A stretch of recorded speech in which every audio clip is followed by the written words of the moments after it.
पोखरिए में रानी हम त नहाइब पोखरिए में।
तोहरा के बेलू बेट हो चाचा निकाल लगवा दे सेट हो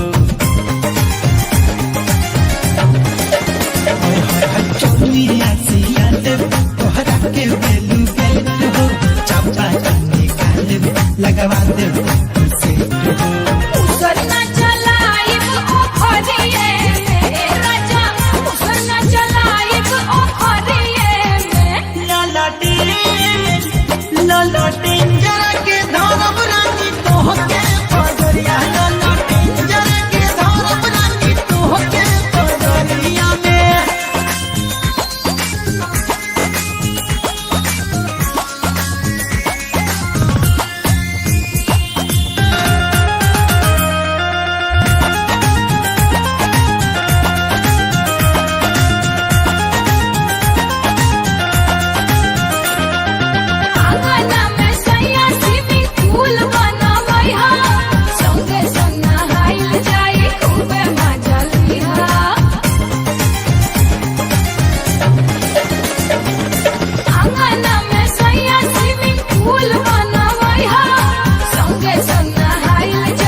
पोखरिए में रानी हम त नहाइब पोखरिए में। चटाई चटाई बिछावल जाई चली